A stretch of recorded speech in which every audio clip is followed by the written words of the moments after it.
day, everyone! Today, we will continue to discuss about light and shadow shading techniques. Last time, we learned about the different directions of light, and it's important in your artwork. And you finish also with your artwork using the different directions of light. So without further ado, let's get started. Number 1, line shading. For line shading, you can draw line shading to make a 3D object by using a pencil, pen, and colored pencil. And it has 3 levels: the light, medium, and heavy. Number 2, painting light and shadow shading. When we say painting, it uses either poster color or watercolor. Number 3, shading with light and heavy colors.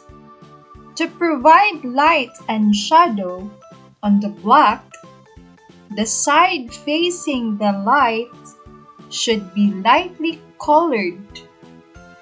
Sides receiving less light are painted with darker color values. And when we say values, it refers to the lightness and darkness of shading. Look at the geometric forms around you and notice how they reflect from them. And number 4, painting with light and heavy colors. Painting with light and heavy colors, you can create a 3-dimensional picture by painting with light color on the side facing the light and painting with heavy colors on sides that reflect less light. And the last one is using black pencil. Even with just a black pencil, you can add light and shadow shading to create a realistic 3D picture. And these are some examples.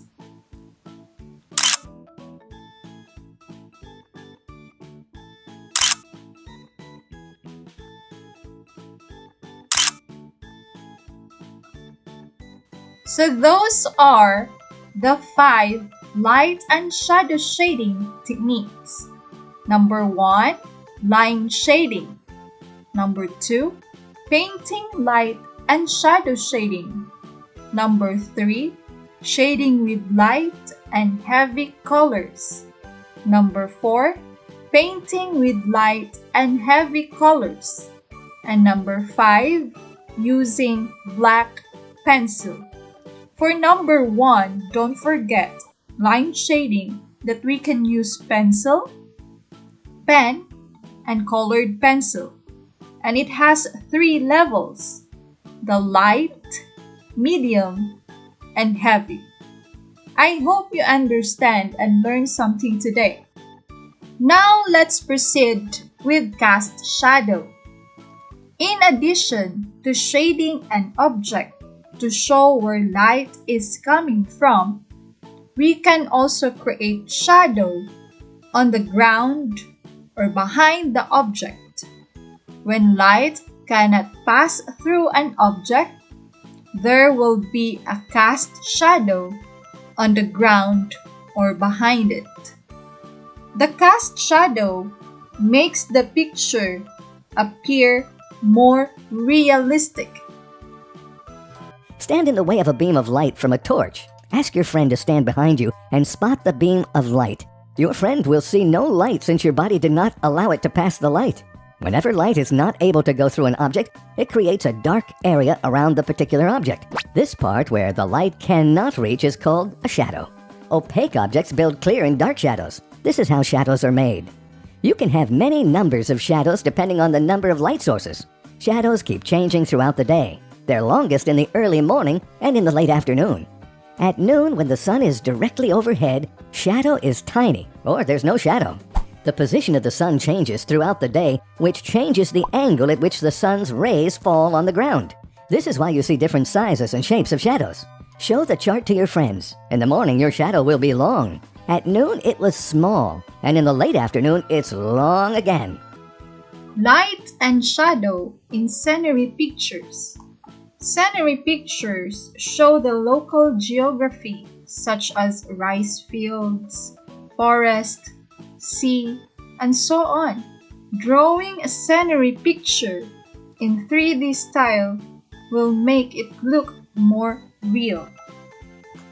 Light and shadow in scenery pictures should be harmonious. Next is creative use of light and shadow.